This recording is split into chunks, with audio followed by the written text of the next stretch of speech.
Bonjour et bienvenue. Aujourd'hui, on va s'attaquer à l'une des technologies les plus puissantes et franchement fascinantes qui existent, le deep learning ou ce qu'on appelle aussi l'apprentissage profond. Allez, pour commencer, on plonge direct dans le vif du sujet. Et on va le faire avec une petite énigme. Une énigme qui révèle quelque chose de vraiment fondamental sur ce qu'est l'intelligence. Voilà, regardez bien cette image. Il y a des chiens. Et puis, il y a des balais à franges. Pour notre cerveau, faire la différence, ça prend une fraction de seconde, c'est instantané. Et en voici une autre, dans le même esprit. Pour nous, faire la différence entre le chihuahua et le muffin, c'est un petit jeu, c'est marrant. Mais pour un ordinateur, là, c'est une autre histoire. C'est un problème incroyablement complexe.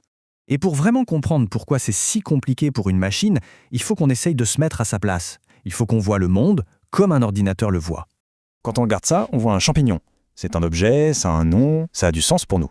Mais voilà, pour une machine, la perception, elle, est radicalement différente. L'ordinateur, lui, ce qu'il voit, c'est juste une grille de pixels. Chaque petit carré a une valeur de couleur, c'est tout. Et là, le concept global, l'idée même de champignon commence déjà à s'effriter, à se perdre. Et si on zoome encore un cran plus loin, on arrive vraiment au cœur du problème. Pour un ordinateur, au final, une image, c'est quoi? Ce n'est rien de plus qu'un immense, un gigantesque tableau de chiffres. Chaque chiffre représente juste la couleur d'un pixel. Et ce gouffre immense, cet abîme entre une simple liste de chiffres d'un côté et le concept, l'idée de champignon de l'autre, ça porte un nom. C'est le fossé sémantique. Et c'est le défi majeur de toute la vision par ordinateur. Alors la question c'est, comment on fait ? Comment est-ce qu'on peut bien enseigner à une machine à traverser ce fossé ? Les toutes premières tentatives, elles étaient basées sur la logique pure, sur des règles, et on peut le dire, elles se sont complètement heurtées à un mur. L'ancienne méthode, c'était quoi ?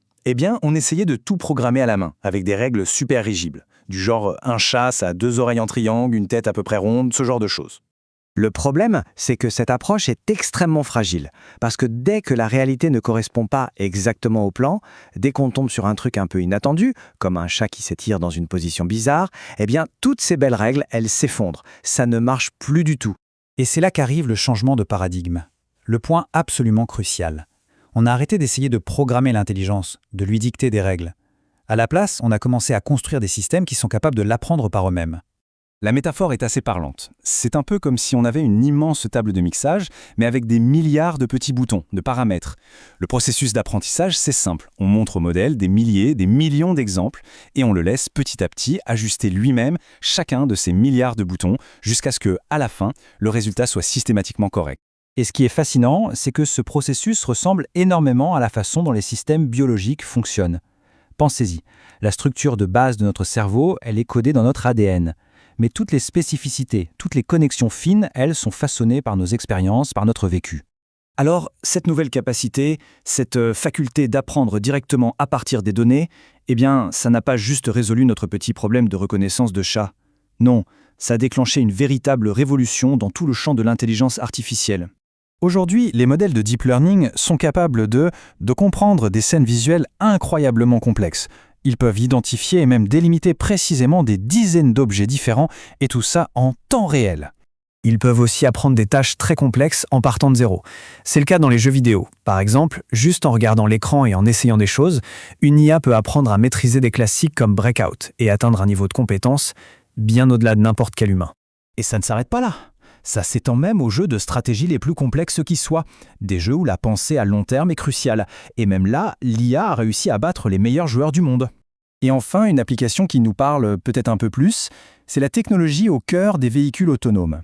C'est ce qui leur permet de voir, de percevoir le monde qui les entoure et de naviguer au milieu d'un environnement aussi chaotique qu'une route. Ok, tout ça, ça a l'air de la science-fiction. Mais alors, la question se pose, pourquoi maintenant ?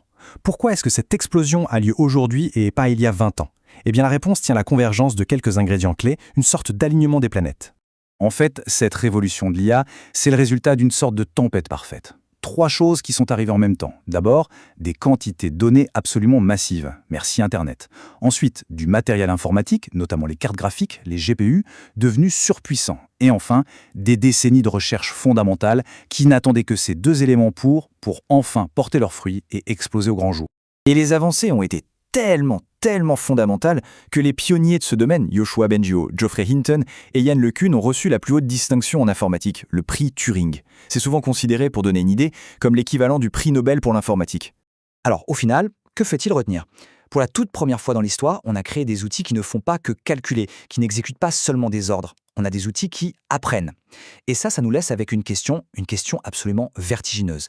Maintenant que les machines peuvent apprendre de leurs propres expériences, quelle est, pour l'intelligence, la prochaine frontière ?